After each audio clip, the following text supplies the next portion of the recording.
Hey, welcome to What's Your Point Overtime, where we flesh out some of the issues we talked about during our initial hour and bring up some new ones in a more relaxed format. Joining us this morning, April Aguirre, public safety advocate, someone I've been incredibly impressed with over the last couple of years for the advocacy you have shown, the courage you have shown. For those of you who don't know, April lost a beloved niece in a crime of violence, and she just took action and hasn't stopped.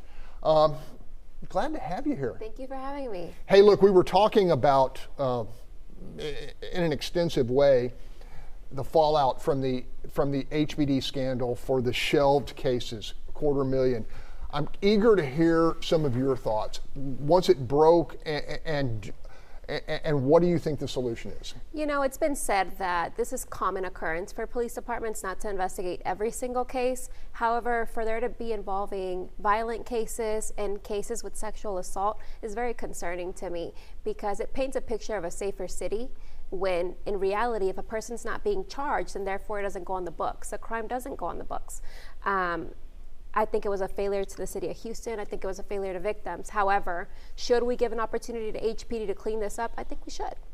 Yeah, I'm wondering how many of these cases some of those officers who got dragged out to the gun buybacks could have taken a look at and maybe done a little work. Paul, we had a pretty good conversation about this. As you've seen this unfold, what would you like to see happen going forward? I think there has to be transparency. So throughout the process, Chief Fenner has talked about this. I think we should make sure that he does this.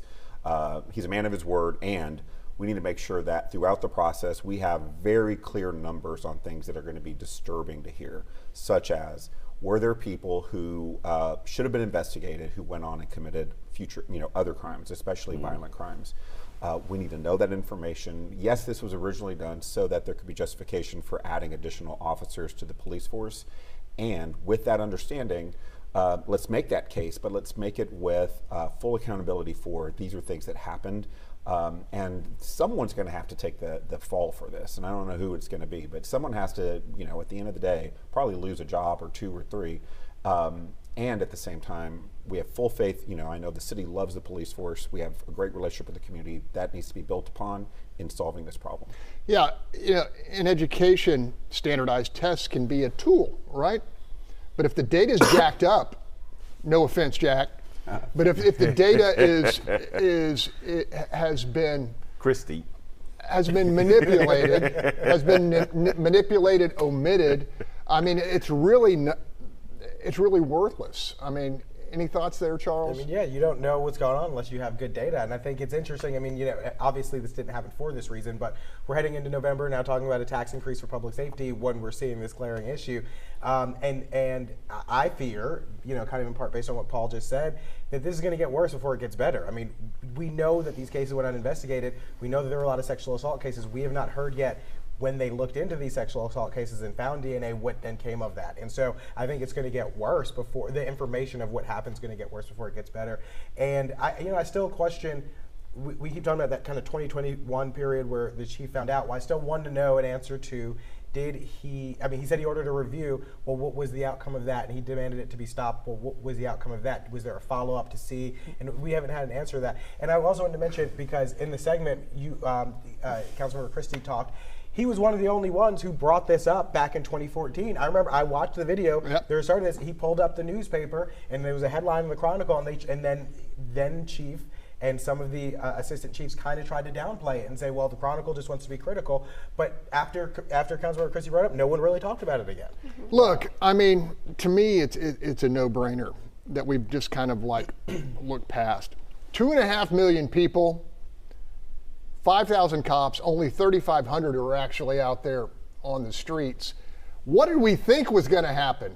You agree? I completely agree. And it's a reminder that we have less officers now than we did in 1998. And we have the public that continues to grow. Houston's growing, Harris County's growing, right? But is our population, are we mirroring the growth of our population with the growth of the services that we're supposed to provide for our citizens? And we're not. All right, Marcus.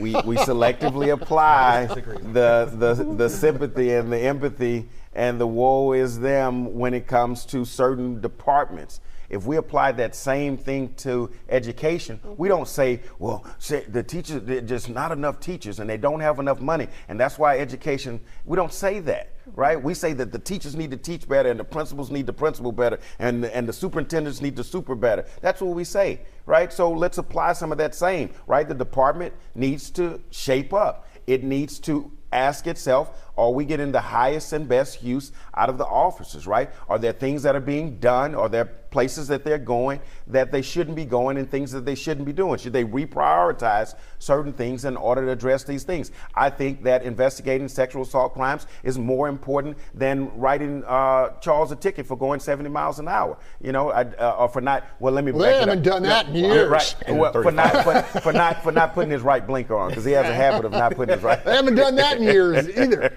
I mean, there's not much traffic enforcement going on. Right. But over the years, there was, right? There was a time during 2014 that the traffic enforcement was still a thing, right? So I'm sure that now, especially if you go back and read the FBI, the review after the Goins case, you can tell that there's a lot of extra fluff stuff that's going on in departments. So let's clean that up first and then decide how many more officers we need. And I think we have to go back to what the mayor suggested during his campaign, which is how do we do some sort of collaboration between police officers, right? I think it's important that we look at how do the constables, HPD, Metro, and all other departments work together, because I am sure that if we combine all of those, we're just talking about the 5,000 and 2.5 million people or however, but we have more officers than just that, right? We do have constables, we do have sheriffs, we do have Metro, we've got more police than that. And we've got to ask ourselves, are we doing the best job with the departments that we have in the city now? And can I just say that one of the things we keep talking about, the cops and everything, we don't, you know who gets a pass and all this? It's elected officials who keep passing all these laws that then require our police to then extend themselves to areas that aren't as important to public safety in general, right? Like we have everything's illegal now, really. I mean, even if you look at COVID, you know, you're tasking officers with making sure people aren't in the park. Well, maybe they shouldn't be doing that. Maybe they should be focusing on other things. And so there's this kind of, they get a pass in this instance for making everything illegal, essentially, and expanding the scope of what a police officer's job is. And then what you end up having is them being over stretched thin and not being able to address the issues that we actually have. Okay, because you refuse to run for office. We actually have someone who has held office. Jack, you've heard the conversation here. You've heard the conversation here. And even my assertion that what did we think was going to happen when you have, 3,500 street cops policing a city of 2.5 million. That increased 500,000 during that time. You had the same number of police officers. He had a good point, efficiency. She had a better point, numbers. And I'm excited because the first 6 weeks of this office, we have 2 high officials that says, hold me accountable. Chief and the mayor, and it's more or less, hold me accountable. We're going to solve this. And I like that attitude. And if we're short 3 months of solving it all, fine. But the citizens will appreciate that something's actually being done. But like I said 10 years ago, we need 500 more police yesterday and maybe another 500. We've got a good police force when you compare to the nation, but it can be better. Do an efficiency audit like we had on the budget that people ignored. But efficiency audit with the police department. How efficient are they? They're good folks, so let's work with what we have. Look, Paul and April are here because they're smart people, but they're also here because they have lost. Right. They have lost people they love. Paul, what do you see as the path forward for this department? I mean, you've learned, you have a master's degree in law enforcement almost now because of just what you've had to absorb, to learn in order to navigate this system. Yeah, so in the research that I've done, one of the things that I learned was there is this element of proactive policing that can occur given a certain amount of staffing. And right now it seems to be shortchanged by somewhere between 500 and 1,000 police officers. If that were to occur, what I think you would see, and what actually shows up in the data, is crime falls, right? There's a price to that. So every crime that doesn't happen, we don't pay attention to because we don't know it doesn't happen, but the crime rate overall would fall. Relationships with police officers would rise, trust in the community would increase. There's a dollar amount to that. And so the question we have to ask ourselves as citizens is, in community, what we don't want to be is Austin, what we don't want to be is DC, we're Houston, we're can-do, we're fix-it type community. If we say this is important, we need to get that done, and we need to make sure that our municipal workers are taken care of, fire department people are taken care of, teachers are taken care of, we figure that out, we zero-base budget and say, in order for these things to happen, here's some things we've paid attention to. There's a lot of oversight as a school administrator. The number of stupid reports I have to figure out on the daily is stunning, it's staggering. And if you take those things away from me, I can do more things. Maybe we can reduce a full-time employee who can go and do something more important in the classroom. Those are the kind of shifts that I think the police department is probably saying, like, hey, why are we sending a police officer to investigate something that we could just send someone to fill out a form? We're not going to file an actual police report. We're just going to take information, file in the system.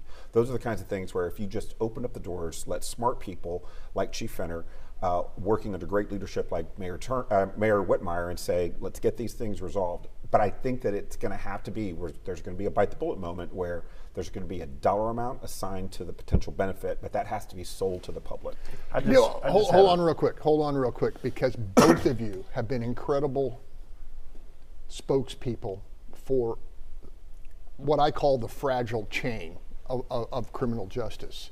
Because you can catch all the bad guys you want, but if at the intake level, the district attorney's office doesn't charge them, and at the judicial level, the judges don't hold them accountable with appropriate bonds and appropriate punishments if guilt is established, none of this matters, and we have what my DEA buddy calls firehouse policing, no pun intended with the other issue, but they're just going to show up, they catch a guy and he's out earning and committing crimes faster than get the paperwork done.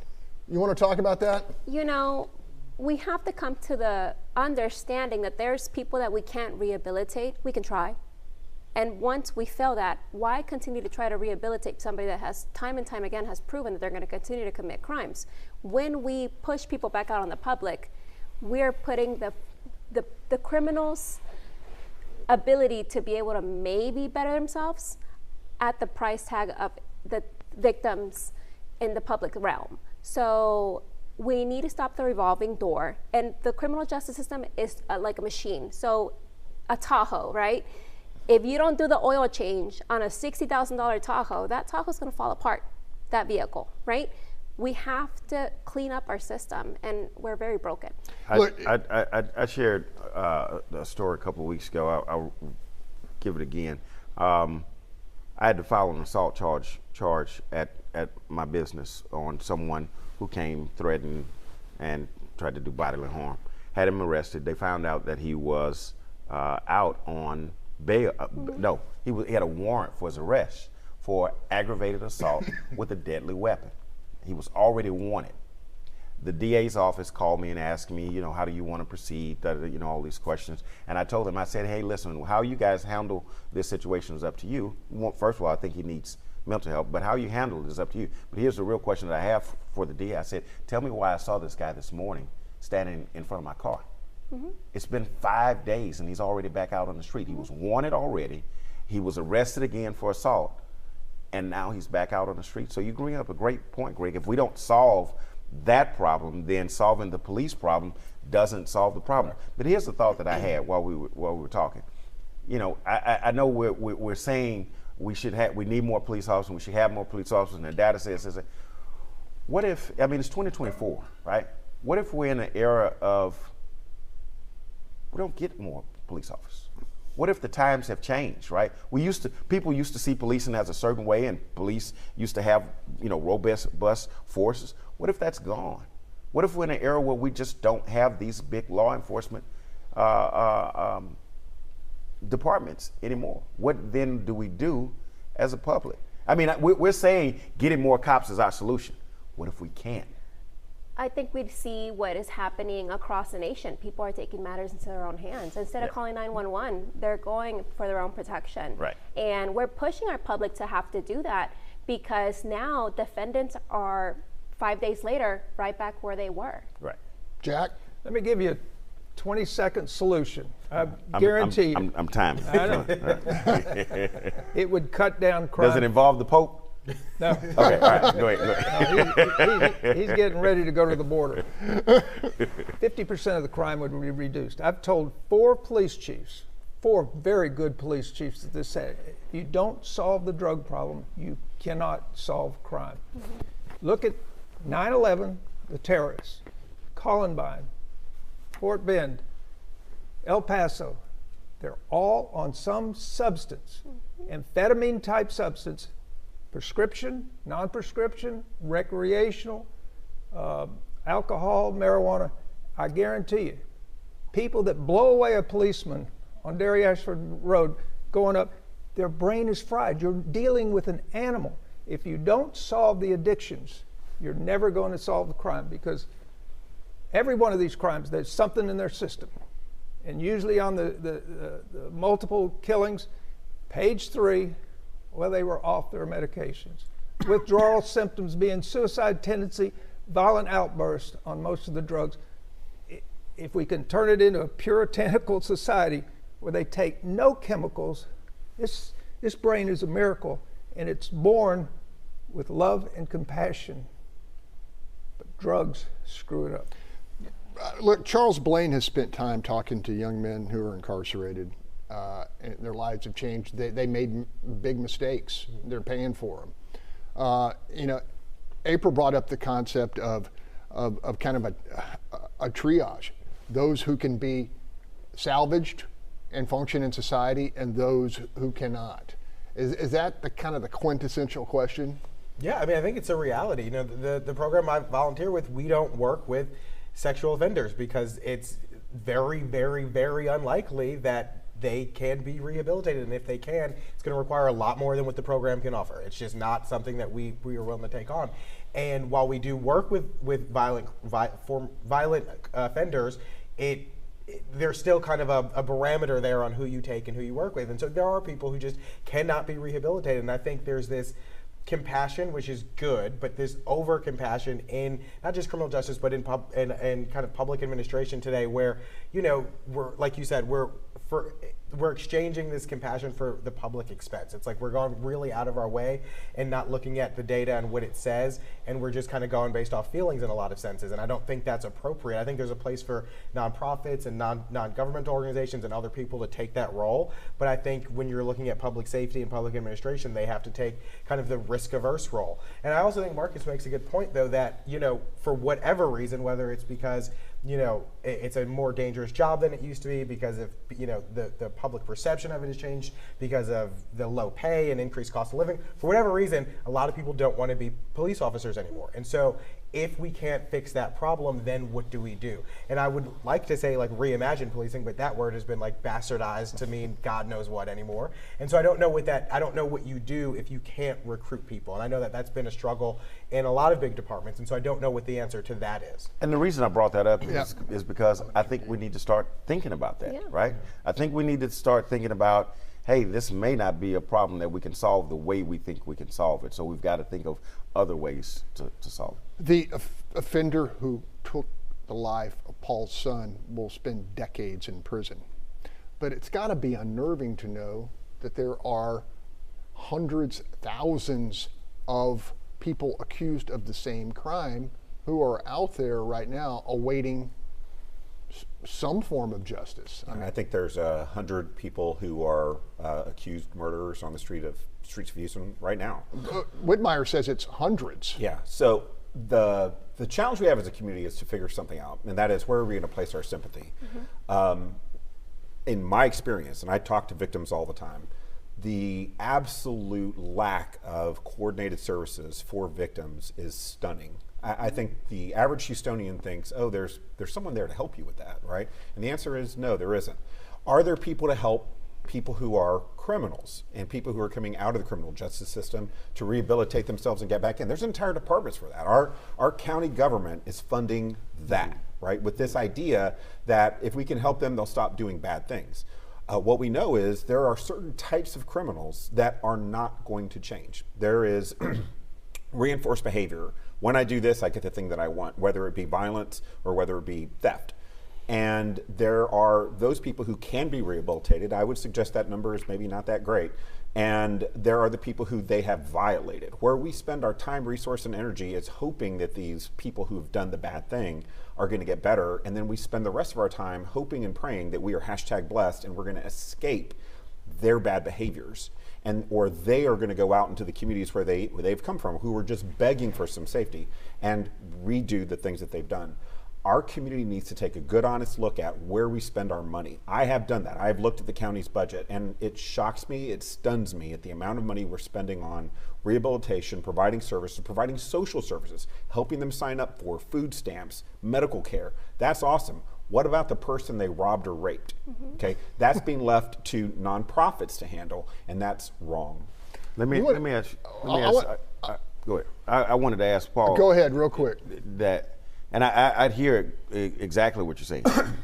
But do you think that effort is strictly to rehabilitate them and hope that they do better, or is that effort more geared towards we're doing this so that in hopes that they don't go out and do the public wrong? That's the idea, right? But yeah. There's also, so if you have a person, when we've had other people on the show who've been defense attorneys, and what they'll say is, of the people I represent, 0% are first-time offenders. Everyone's a reoffender, right?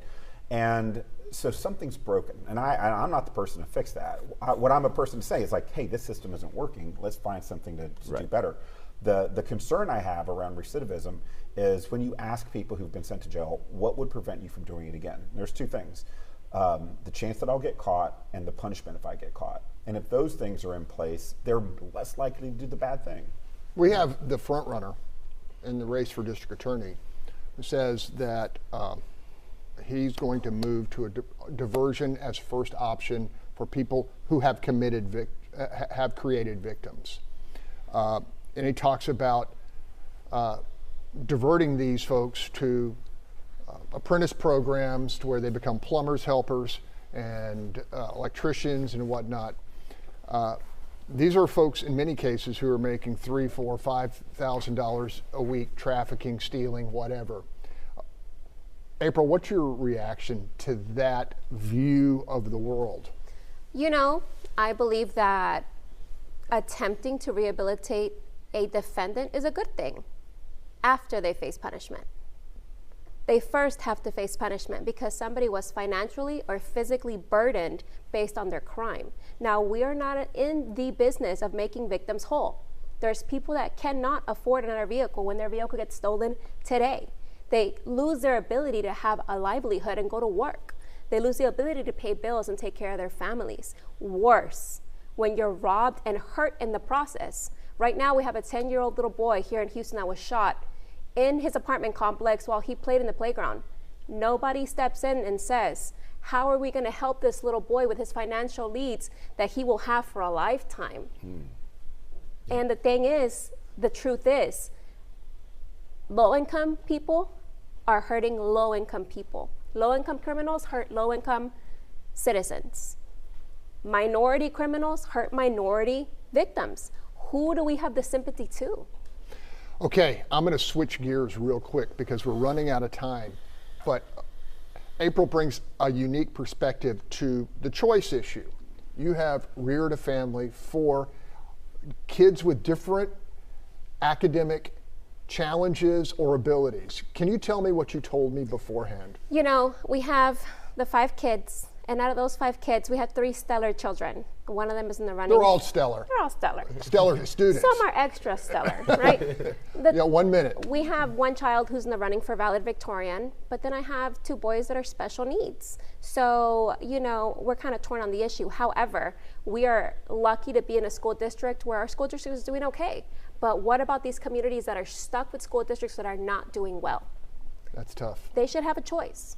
As much as I want to say, please, let's just fix what we have, it hasn't happened. We still have failing schools here within the city of Houston. Charter schools are doing better, private schools are doing better. Why can't I have a choice to put my child there? Yeah, I want to praise Jack Christie for advocating for my son and his community, in the special needs community. We're down to 10 seconds. Everybody have a great, exceptional week. Marcus, you have 5 seconds. I want to wish my daughter Bailey Harrell Davis a happy birthday, 18th birthday. The Happy big birthday. 1-8. Happy birthday. Have a great week, everybody. Astros, get it together. Gosh.